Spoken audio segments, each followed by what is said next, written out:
YouTube earlier, but we will find out whether or not a problem or not.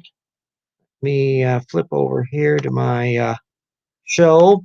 There's our little clickety-clack opening screen. I'm hearing sound here. You're not.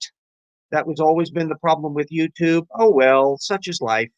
The exciting world of tortuganwordpress.com, Troubles in Paradise, the methodology of creationism, which is the project that I have been doing for quite a few years. So, there we go. And we'll find out whether anybody's in there. I'll put a little hi, gang. We're starting a little bit early. And I'll wait until officially 5 minutes before I start actually talking about what it is I'm talking about. So we'll actually have an audience in there. Nick Zentner does that on his videos. He actually has like a 15-minute lead time on his shows where he's jibber-jabbering back and forth. He's got a portable microphone and all that kind of stuff. So he's pouring coffee and listening for the muffler boy that drives by and so forth and so on. Hi, Tornado. Hiya. Okay, there we go. I got that. Hi. There we go. And so I'm going to be waiting a couple minutes until actually the top of the hour to start off on the show. We've got a lot of stupid going on today and reprise of things that are going along. We're finally back into the exciting world of replacing Darwin and the analysis on that and the fresh material as opposed to the 2 reprise episodes. While I'm jibber-jabbering along here, I'm also going to set up my video framework for the Rocks Were There book. There we go, and I'll continue to do that. Whop. And then put that down there, and then go over here and do a screen share preparation for that. And that way that'll be all queued up for about at the end of the show. We can deal with that as the case may be. I'm the little sort that's still figuring out. Oh, hello, Brian Stevens.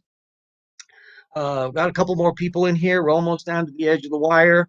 The system seems to be working smoothly. YouTube was having glitches earlier in the day.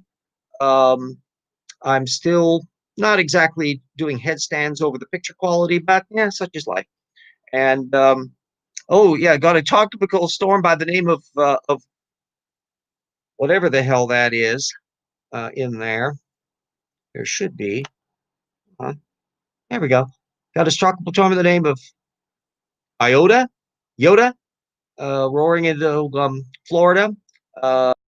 Isn't it wonderful that we live in a world where we now have run out of the regular alphabet on our storms? Now, over my shoulder, whoops, everything's backwards.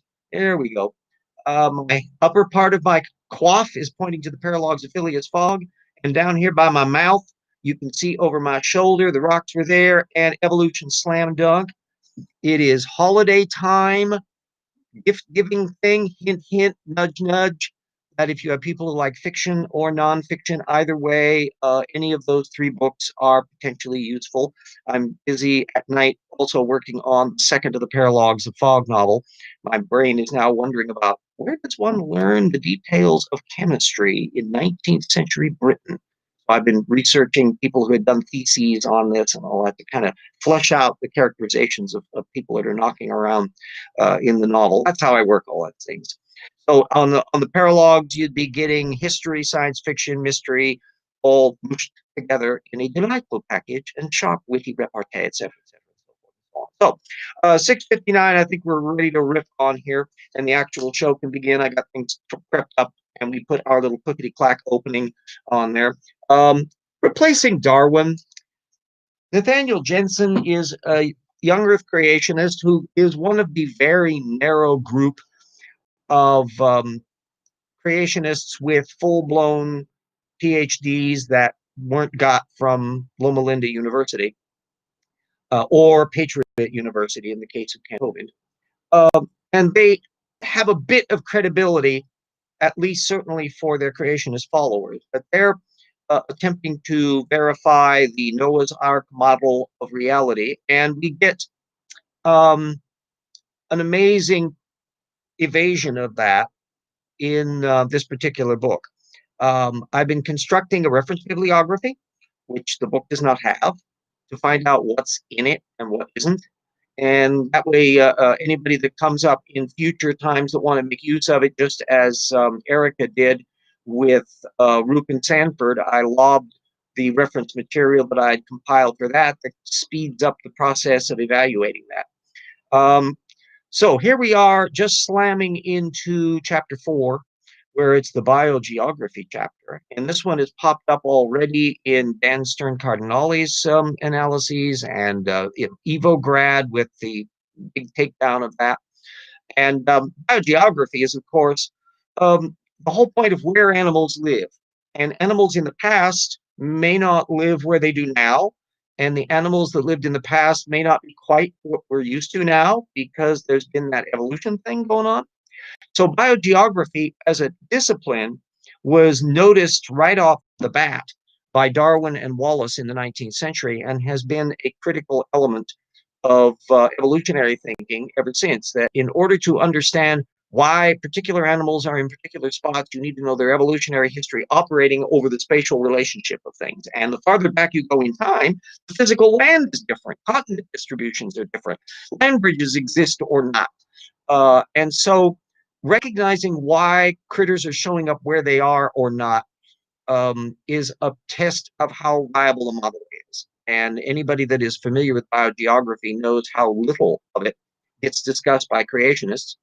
And that's equally true for intelligent design. You got little snippet postings by Casey Luskin and now a little bit from Gunther Beckley over at Evolution News and Views, where basically it's just repeating, well, you evolutionists can't explain critter X. It's a mystery as to how it got there, which when you start looking at it, it's because the critter has a bad fossil record, and so we don't have many blips on the scope. But what's so critical about attempts to venture into this area is you don't get an explanation for what the anti-evolution model is. In the case of intelligent design, how many design events were there? What were those look like?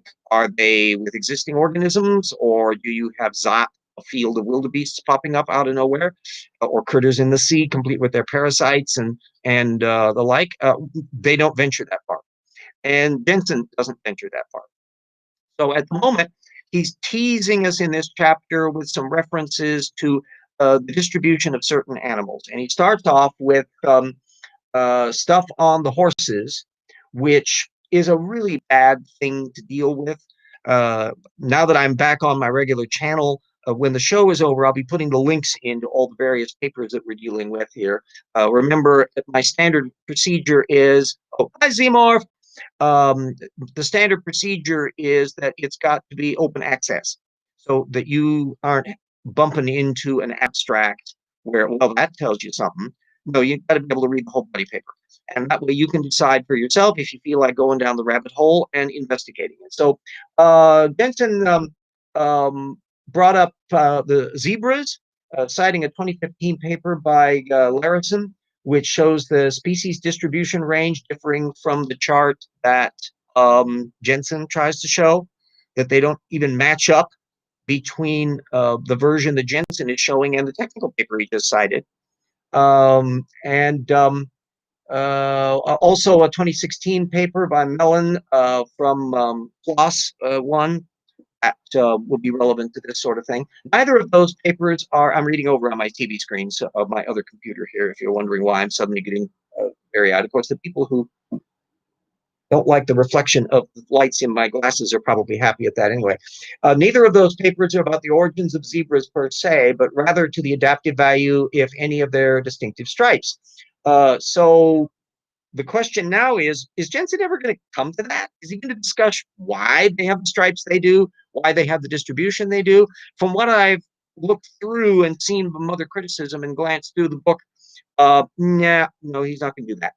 And anyway, I'm going to be putting up some of the work he might have needed to be aware of on the Fussell front.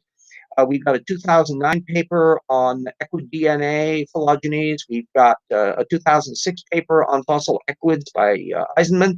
We got a 2011 paper on equid diversity and distribution by Rubinstein. But there's more. We've got Drochkova, 2017, now had the advantage they could draw directly on the DNA that are being found in recently extinct horses. And that, ironically, comes from the Denisova cave, where the Denisovans, humans, are coming from. So now we're knee deep in that dynamic. And that, according to the standard datings, is like 32,000 years ago, which is 5 times the age of the universe, according to the model, which Jeanson is not exactly clear about giving chronology to. Brian put a link up in the live chat about the ETA and the NOAA reporting on that. The one advantage we have of computers and internet, so long as the power remains on, is that we can exchange information like that. So everybody in northern Florida, hunker down, because it's going to be slamming across the northern part of the state, and people up the whole East Coast up from there, once it gets back over onto the ocean, can start dealing with things. And as we've been finding with recent hurricanes, the fact that they can be moving slowly means that there can be a real overcome of water. Apparently down in Dade County, the COVID testing station that they had out in I think a parking lot to a civic stadium somewhere, had to close down because the parking lot was a lake. so much for that idea. Anyway, I digress. And so we've got that Denisovan dating. There's also a 2019 paper by Badenhorst et al. That one is after Jeanson had written his book. This also allows you to see where the data is going compared to where it isn't going in the creationist model. Anyway, it's on some Pleistocene horses from South Africa. And creationists would still have to account for how they got to be there from the Ark or not. When did they live? And then there's a one on some fossil equids, again from 2019, Berner et al. And it has some very detailed phylogenies that they've been able to build on because they now have so much more genetic information. So there'll be quite a string of papers on that little front. Biogeography is going to be one that I'm looking at in great detail in the next weeks, because it's basically looking to see what Jeanson isn't bringing up. And little spoiler alert for next week, it's clear that fossil data is not something he's paying much attention to. He's relying on some website information as to the current distribution of organisms, but not where they used to live. And that's going to be a big bugbear for trying to make out any model in a creationist context. Don't hold your breath on any of that front. In terms of how many papers he's got, he's still averaging at about a little over 1 citation per page. It's just past 100 some odd pages, and he's just got 100 and some odd source references, of which a pretty good chunk, almost half, are technical literature, of which he's misrepresenting about a third, which is not great. Another spoiler alert, later on in the end of the chapter, I've noticed that at last he references some creationists. So far, there's been a big blob on my spreadsheet of creationist source material, and he hadn't cited any of that yet. But in the biogeography chapter, he wades into Todd Wood and Kurt Wise and some of that material, which is not necessarily going to be helping his case any. But at the very least, that will at least put that little bit on the scope. And there's also more material coming up in relation to Evograd's material, which I'll probably put a linkage to the Evograd stuff when it relates to particular topics. If you aren't aware of that material, for those of you on Twitter, in our various networks that we're involved with Dan Stern, Cardinale, and Erica, and all the rest, we've been bouncing back and forth on that stuff. Dan's videos have alluded to it. There's a long series. If you Google Jeanson's replacing Darwin and Evograd, it will probably pop up pretty easily.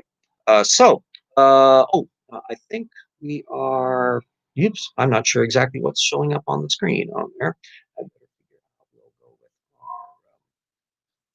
our, oh yes, let me see. I think I've got, I'm hoping you're seeing my a mug here rather than the prop shot or the advertisement. Can somebody in the live chat there give me a heads up? Are they seeing my face at the moment? I figured that if I put the sharing mode up but didn't flip screen, let me see whether or not we've got this bit here. Okay, seeming me. Okay, there we go. And we've got that's on the air. And let's do some little testing there. We'll flip.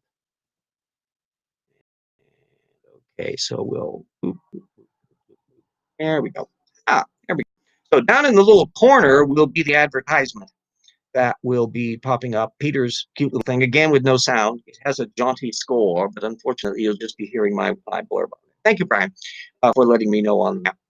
Also, because of the uncertainties of the internet and all these other things, I will go ahead and do the thank you notes for the Patreons, the patrons that have been for the project. I realize how dicey everything is in terms of where the economy is going and whether or not you got money to spare for some old fart talking about evolution on a YouTube channel. And so the fact that the patrons that I have stuck it out and are still helping along, that makes a huge difference in being in panic mode from one month to another to figure out where I'm going to do on bills versus squeaky through the month, which is the situation. And now I have been doing some freelance work on another project here locally, and that dried up. So that disappeared some income that was coming in. But I do have the patrons and the little trickle coming in from the books. Another good reason for buying the books. And as well as my Social Security, which is still a huge chunk of my income. There's supposedly going to be a tiny little increment in Social Security coming in the new year, but that's not here yet. So what can we do? Anyway, our colleague level, Hendrel and Eric Rowley, Speed of Sound, Suris and Zeshi. Researcher level, Travis Adams, Ian Chan, who is ubiquitous, Convert Me, Stephen Early, Neil, James Fitzwater, History Minor, Ralph McFadden, Paulogia is also ubiquitous, and Benjamin Simpson. Hey, Benjamin. Assistant researchers Doranku, Todas Real, and Christopher Johnson. Our friends Daniel, Steve Bauman, our geologist fellow, Marigale Beddoes, Insects Are Cool, Kevin Miranda Reeves, Morton Nielsen, Paul the Skeptic, Buffalopticus, Bo Hobo Rasmussen, Alex Stone, and Paul Williams. And I will continue to always thank the legacy patrons who were able to help in one form or another since I started up on the patron thing. Jan and Jody, Mike, John, Keith, Andrew, Dyer, Yui, Mona, Brad, Daniel, Nanya, Staggle, Sun, Skystone, Outfit German Truth, Everett, and Sewer. Every one of you helped in the various ways, and I'm very, very grateful for all of it. And we'll always do the same proviso that Vice Rhino and Dapper Dino and others have made, that on their patrons, that if it's a choice between your own finances and the circumstances you need from one month to the next and helping the old RJ, I will understand if you have to pull the plug on your help on there. I don't want anybody to do that. And I want all of the people in the known world to be helping the project if necessary. But somewhere in between that is what the actual circumstances is. So thank you very much. And I am honored that you regard it to actually shell out real live cash money for these things. There's an awful lot of stupid that gets financed in the world. And so it's nice to know that there are some people that appreciate somebody arguing that there is more than to the world than just stupid. Anyway, the part two then that I will be putting in relates to some more material from our little gang at the Discovery Institute, and particularly their fielding of the Thorvaldsen and Jostyour paper, using statistical methods to model the fine-tuning of molecular machines and systems. This is a paper that's open access, although for how long it's hard to say for reasons that we'll be getting into. And I'll be putting the link up to it through Science Direct, and hopefully that will still be active. It's effectively some intelligent design groupies who have been entering the fray in the last couple of years And they are channeling huge swaths of intelligent design arguments on protein folding and how supposedly this is a designer thing, including channeling some of the Sanford genetic entropy stuff, which of course is veering over into young earth creationism. The reason why I think we can probably rationalize that from an intelligent design perspective is because there's been an awful lot of crossover smorgasbording going on in the design movement where Sanford just simply downplays that he's a young earth creationist and gets published along with the various intelligent design advocates with generic discussions and mathematical formulae and about protein folding and the like. Well, this one didn't set well with the critics of intelligent design. And let me see what we got. First, I'll talk about how the Discovery Institute reacted to it. They've just been crowing about this. Aha! A regular journal is publishing our work. Well, it's the same journal that has published eccentric material before. It's a theoretical modeling journal that, by its nature, ventures into some hypothetical areas as well. So they have a slightly different standard that you might find in a purely technical paper journal like Science and Nature that's doing not perspectives but cutting edge material. Anyway, there will be a posting from John West, who was just giddy about it, and that one got both a nota bene and academic freedom update flagged. I get the emails from the Discovery Institute, which, by the way, you should be able to. You can get on their mailing list. And basically, they're self-identifying what is the important stuff from their perspective. And so the nota benes, which is just fancy Latin for important thing, important note, that this got on that listing. There's also an academic freedom update. And also there's a evolution and religion, or creation and evolution religion thing, faith and science update, I think they call it. Those are their three big venues that they put in emails. And the academic freedom thing is usually, well, look at how intelligent design is being slighted in the scientific community, and see, we don't have academic freedom to put our views forth. Or in this case, oh, gee, look at us. We've got our publication now. See what wonderful. We're making progress and we're about ready to slay the Darwinian dragon. So we've got those notifications in double dipping on both of those. So I'll be putting a link up to that paper, and then we'll be having there's another really long evolution news posting that's from the just evolution news. It's anonymous. That is basically a huge swath of quotes from the paper, basically saying, "Gee whiz, isn't this true?" Maybe not. Jason Rosenhaus dumped on the ID paper at Panda's Thumb, and I'll be putting a link up to that. I'll quote what he had to say here, and I'll be putting this quote in the video description. But I don't think I've adequately communicated just how bad this paper is. The authors are constantly tossing out bits of mathematical jargon and notation, but then they do nothing with them. There is a frustrating lack of precision, as when they variously describe fine-tuning as an object, an entity, a method, and an attribute of a system, all on the first page of the paper. They constantly cite creationist references, with only the most glancing mention that any of this work has been strongly and cogently criticized. They say we should give fair consideration to a design model for the origination of complex structures, but they give not the beginning of a clue as to what such a model entails. And it turns out that others were having the same problem with it. It didn't take long for the publisher to get a lot of notices from people saying, what? And so they've already reached the stage where they put a disclaimer on, that not explicitly retracting it, but saying they don't really endorse anything in it. And Adam Marcus over at Retraction Watch has a posting on that that goes into the skivvy details. And by the way, Marcus also points out that he recalled that Elsevier, which is the publisher of the journal in question, had, quote, has stumbled into this area before. In 2011, they apologized to an author for retracting his creationist-friendly paper and paid his legal fees after he sued them. That is the prickly Granville Sewell over at the Discovery Institute, who had done this paper on supposedly proving such and so on mathematics, and instead of just letting the dust settled on it. They retracted it, and he sued and had a conniption fit over it. And as you can see, that they had to pay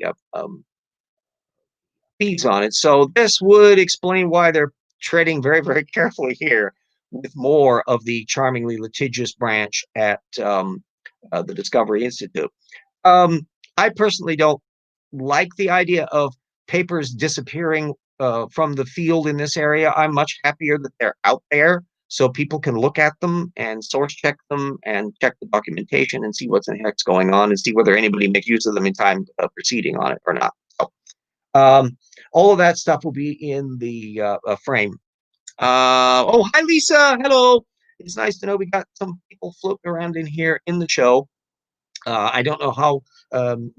Sometimes the picture looks halfway clear on it. I've turned my main light off, and I'm just using the fill light that I've been using for when I do things off of my PC camera, and it seems to be not too bad. Not that it really matters how clear my picture is, since I'm no great bug to look at, so it's not really all that important. The thing about the craving need that oh, Lisa for Truth says JSTOR is letting free limited access. Okay, good. JSTOR is an interesting area. You can, if you pay to deal with it, you can get virtually anything there. It's a huge data field, but for those of us that don't have money to scratch around, it's much more restricted. Sometimes you can gain access to some of the things and read them online page by page by page. That's important. There are various ways to get at stuff. JSTOR is also a place where you'll be more likely to bump into if you're doing research on a lot of theology, religion, historical issues, because an awful lot of those journals aren't as accessible as you would get if you were dealing with biological subjects, where, for all practical purposes, that stuff's open access. There's a huge amount of relevance for the material just to be available.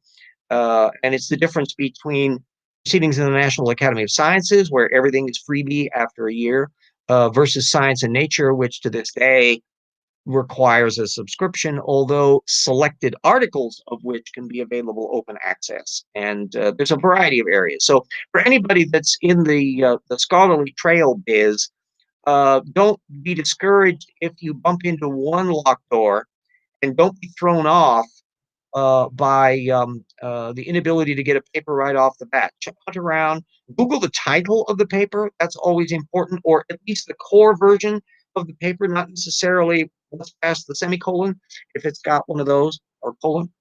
And that will often pop up references where you can find the paper that a professor has posted it on their site. It may show up at Academia EDU or ResearchGate. There's a lot of different ways that they can come about. And don't preclude the direct route is email the scientists. In most of these technical papers, there will be at least a contact email in there. Email them and ask, can you get a copy of it? And you'll probably find they'll be perfectly happy to send you a copy of it, a PDF. So these are all the different ways that you can go into to get information if you are on a source methods trail where you're trying to document where something is coming from. Remember that source methods is a game that Tortucans cannot play at all. They're not just bad at it. Their brains go into explosion mode. The idea that you invariably pay fair attention to source material, that you never misrepresent source material or suppress relevant information that bears upon your point of issue, that you clearly think through what you think happened, which is why you're bringing up the source material at all, and wonder if the source material that you have is not really terribly sufficient. That if your model is true, it would be better if you had really better sources or evidence. That's something you would be bringing up. And then you have to have standards for changing your mind. That if it turns out that the thing that's a perfect transitional actually showed up because you defined carefully what it would look like that you would accept, and it does, then gee whiz, you change your mind. In the way that a real scientist like Stephen Hawking did when he made a bet about the behavior of black holes, and he lost the bet, as I recall, and ponied up the thing. That's what real science does, because a genuine scientist may definitely have a particular model in mind, but if they aren't willing to change their mind based on evidence, then they can be just intractable. That's a lesson to learn, and it's independent of the sciences. It's just as true in politics and daily life. Would you buy a car or a washing machine if you were just going on the brochure? Wouldn't you ask people who actually had one? Wouldn't you look to see whether they repair well or not? What's the problems on recalls and that? You would do some research on it, especially if you're shelling out money. And there's no reason why you shouldn't do exactly the same procedure. Lisa, we'll be right back. Okay. Yeah, I'll be here for the next half an hour or so, working my way through the substance on things. The issue that I'm always wanting to bring up, because it's at the reason why I'm doing all of this stuff, is that source method's underpinning of what it means to be an inquiring, curious person. The vast majority of people who are going to be diving into this area are not going to be writing a technical monograph. They're just curious about stuff. And that's the fuel of things. The other idea is to build a network of aficionados that are well enough informed on particular topics that collectively enable us to respond in a proactive and efficient real-time way to the woos of the world. And it's beyond just creationism. There's going to be things about anti-vaxxers. There are matters on climate change that are affecting the real world that we're living in, that impact directly on politics. And you've got to be marshaling all the best information. And exactly the same tools. Anybody that follows me on Twitter, and I will shamelessly put my Twitter handle up here. If you are not on Twitter, it's really a useful venue for a lot of things. Whoops. There you go. That's just good old RJ Downer. Simple as that. And you'll see my mug. I use the same picture that I put on the books for that. Nothing fancy schmancy, but it makes it easy to locate. Twitter is a handy little format. Oh, Lisa asked, why does creationism exist in the 21st century? Because there are Tortugan minds. That this is a phenomenon of nature. My suspicion is that tortucanosity, that capacity to have objects of desire that cause your mind to just simply ignore parts that don't fit, it's just bouncing off your mind shell, that's probably a normal distribution bell curve, to where relatively few people are flaming pants on fire Tortugans. Relatively few people are super duper rational, reasonable non-Tortugans. Richard Feynman, the late physicist, is probably the closest I can think of offhand of somebody that let the chips fall where they may, no matter what. Polymath. And then most people fall in the middle that have aspects of this. They may have narrow Tortugan ruts and elements of it. Creationism as a demographic institution is heavily weighted towards hyper-political conservatism. This is not an opinion. This is an observation. There's been a long track record of who is most likely to be an anti-evolutionist, from the people that were grumping about Charles Darwin in the 1860s all the way down to the 21st century. It's really hard to find a not politically conservative anti-evolutionist. So much so that I can think of only like two offhand. William Jennings Bryan as a famous example, who was a Bernie Sanders style left-wing progressive for his period, but very religious.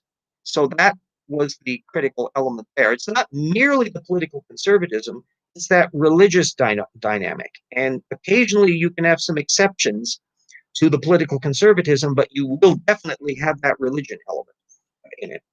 And Richard Milton would be the other, as far as I can tell. He's about my age, and he is functionally a young Earth creationist without being religious, which would also seem to be inexplicable.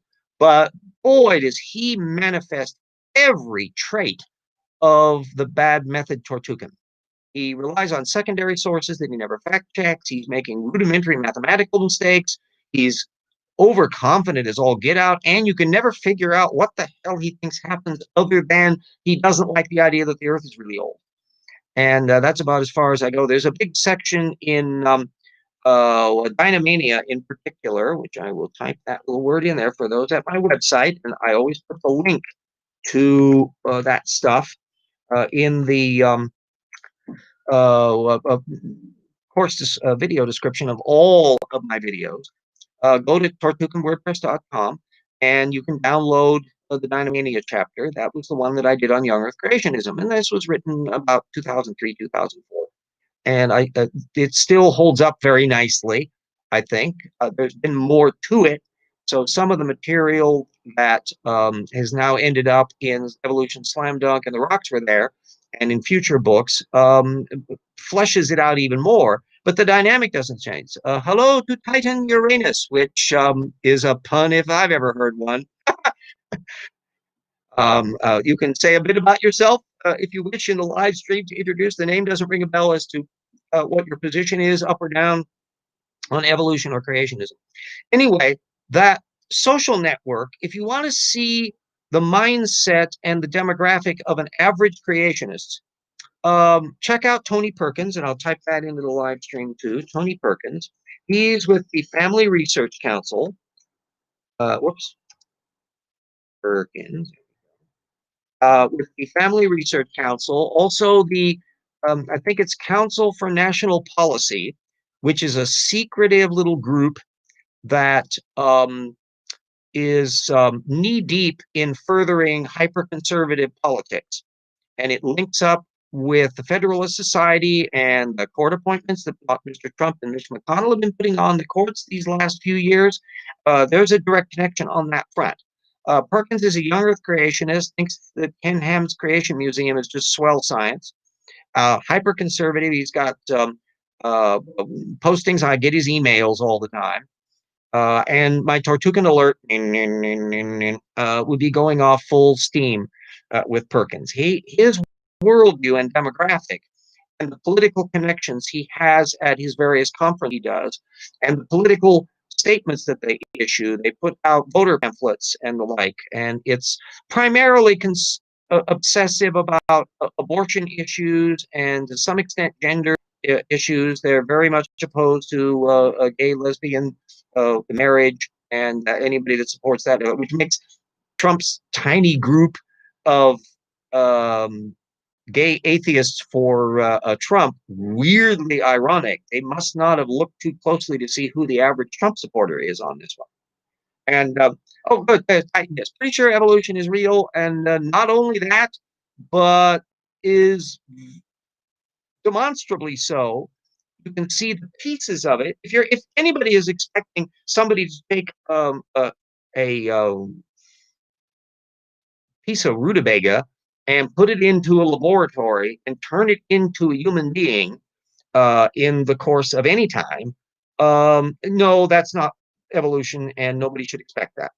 But if you want to see what it takes to get from a basal synapsid in the reptile-mammal transition all the way down through to mammalhood, which we see by the late Triassic, and look at the genetics and the biology of it and what you need to do in speciation events and cis-regulatory systems in relating to biology and all of these things, you can see the pieces of those in the actual biology and technical literature, step by step, increment by increment, detail by detail.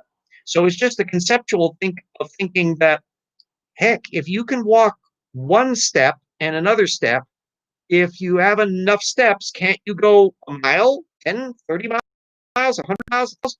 Yeah. And because the individual components are identifiable. And to some extent, we got, the Titan plays with plant genetics. Yes, when you plant seeds, I do the fun stuff. I've been thinking in terms of a future book. Perhaps Jackson, I haven't mentioned this to Jackson yet. He's not with us today because he's still doing the work that he does as a college student. And so he hasn't been available for Evolution Hour for quite some time because his hours haven't connected up. But I got some ideas as to, after a couple books down the road, that we are definitely going to be doing together, whether or not one of them might be about the big convergence issue. How much of living systems are kind of inevitable and find multiple biological lineages coming up with some of the same solutions to things. And that would include multicellularity, flight, which has popped up in a variety. Most animals fly. Did you notice that? Did you know that? And some extent intelligence and endothermy. There's a whole bunch of things that occur in multiple ways in different lineages to the same solution. And I think there's enough information that we've hinted at and touched on in the previous books that deserve having a whole book on the subject. So, it says, oops, seems like one of you's having connection issues. Well, too bad. Let me see. Creationists asked you to show them a creature half one thing, half another. Point them to Nephilim. Yes, indeed. Yeah. The whole notion of what a transitional form involves is another one of those little Tortugan things which explains why creationists don't go away. Literally, no creationist that I've ever seen has ever been able to conceptualize what a transitional form should look like and what it would look like that they would accept. I literally know of no counterexample. So if you ask them, well, if you're going from a dinosaur to a bird or a reptile to a mammal or a basal primate to a human being, what do you have to have happen? And how would it look different from what we can actually see in the fossil record? And the answer is, whoop-de-doo, it doesn't look any different. And that's the sorts that eventually become evolutionists. Lisa said they can't deny that because it's in their book. Yeah, the thing you have to remember, I'm very reluctant to stress that, well, the Bible says so, aspect regarding criticizing creationists, because the vast majority of people defending creationism in the Answers in Genesis, Institute for Creation Research, and all the rest, and for that matter online, are not cliche Bible thumpers. They're insisting that the science data actually is on their side. You listen to Standing for Truth videos, or for that matter, Nephilim, as he would be saying, oh, the science shows this. Unfortunately, no, it doesn't. But when you try to probe to see where they're getting the source material from, that's when you discover it. Scott Duclos, Scott, I got there as soon as I could. James Hatter. I started the stream a little early, and we still probably got another 20 minutes to go before I hit the rest of the hour. To reprise, Scott, I had mentioned my beginning parts on the biogeography chapter of replacing Darwin and why he's getting horses and zebras and stuff screwed up wrong. And then the part 2, which is on that idiotic pro-intelligent design paper Thorvaldsen and company have put out that's not retracted but disclaimered. And I'll be putting all the links up on that in the show once it posts up on YouTube, so everybody can follow up on that. We'll also be alluding, Jackson and I will surely be putting a lot of this in some of the segments of The Rocks Were There Volume 2, which we will be tackling in earnest come the new year. He's just been passing his tests and other kinds of things, and it's a focused working project that you do. When you really get diving into the actual text writing and the research documentation and make sure all your ducks are in a row, it becomes a real focal point for both of us. And we burn up the midnight oil, jumping across. Sometimes we do Zoom chats where we're going on to things, but most of the time it's a matter of each one of us doing our work, and then we send it to the other to review, and they make adjustments, and we put in new material, and we wrangle over. Because what we ended up with then on The Rocks Were There is a text that both of us are completely happy with. So there's not a part where one of us is going, well, that's the part I wrote, or that's the part I didn't write. It's that we're all completely satisfied with all of the finished material as a collaborative effort.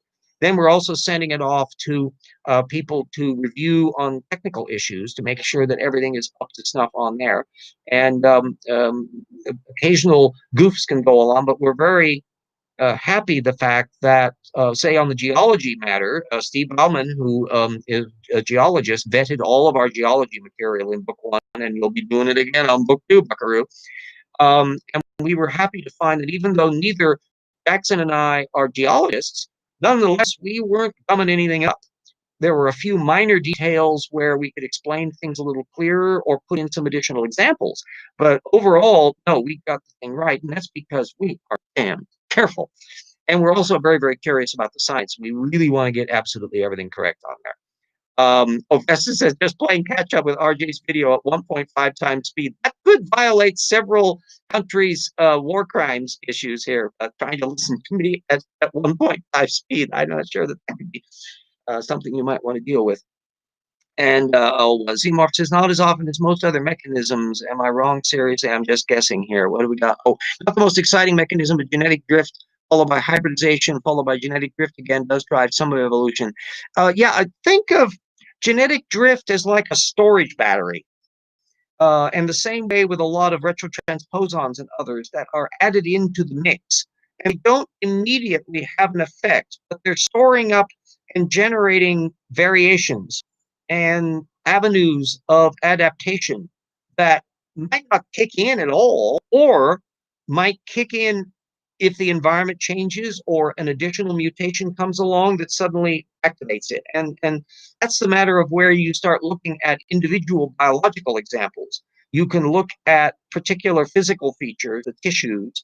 You can look at the regulatory responses to find out how the regulatory things have changed. In fact, a huge block of what goes on in evolution is not so much a new gene as the re-regulation of an existing gene or a slightly modified version of the gene. And Ozimor said we're talking about the Nephilim, so hybridization. Yeah. Anybody who is expecting to find much genetic information on hypothetical angel-like beings is probably not going to have much of a time of it. Although it is funky, because theoretically, since Nephilim supposedly interbred with humans, according to the Bible, are any of those around? Or did they all die off prior to the flood or whatever, in which case they would be removed from the gene pool and that. Don't expect any detailed monographs on this from the creationists, because this would require that they have thought their thing through. I'm perfectly expecting occasionally freezes on audio and visual mismatches. Those things may happen. I'm amazed that the thing works smoothly at all. So just bear in mind that I'm going on apparently how well it's looking at my end. The picture image is just fine from my computer end. I did get a little flash earlier from a thing saying internet connection is a little bit tricky.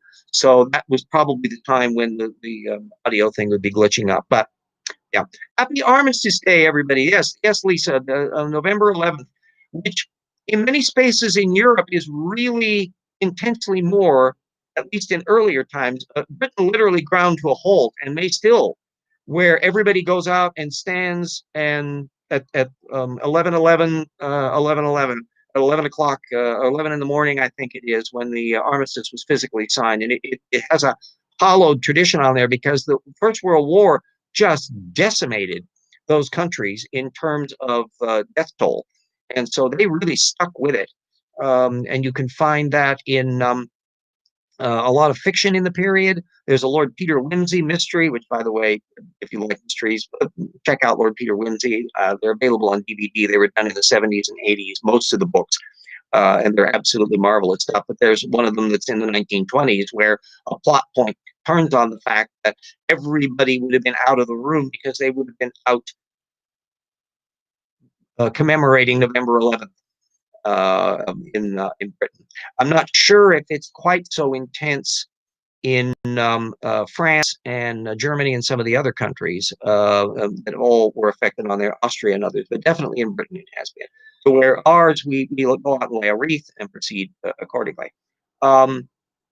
There's a superb series that was done by CBS years ago, and I think it's still available on DVD. That was narrated by God, can't think of his name right off the bat. It was an old. They were half-hour episodes done in the 1960s, so it was. I think they were like 20 some odd episodes. So it's quite a long series, but it's still a superbly done thing on World War I, and World War I totally blew to smithereens a whole world.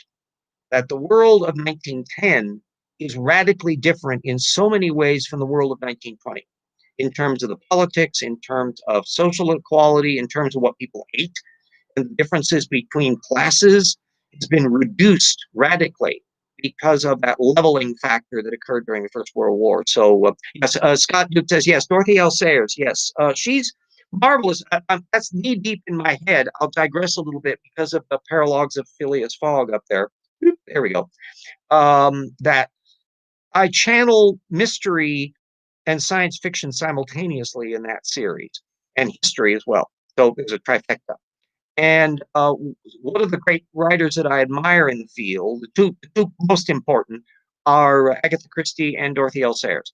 Agatha Christie is the fabulous uh, conceal the clue in plain sight. There's nobody who was better at the magic trick of that than Agatha Christie, where the novels are so compact and literally just dangling the clue right in front of you and daring you not to notice it. She slips it past you so cleverly.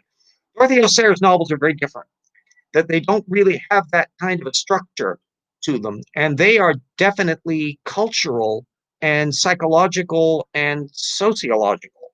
The characters have a depth and range that's way more serious and intricate than really Agatha Christie, where characters are often placeholders for the purpose of the plot, and they're often kind of forgettable after you've read the book. But the personalities in the Dorothy L. Sayers stories really stick with you, and there's a humanity and dimension to it.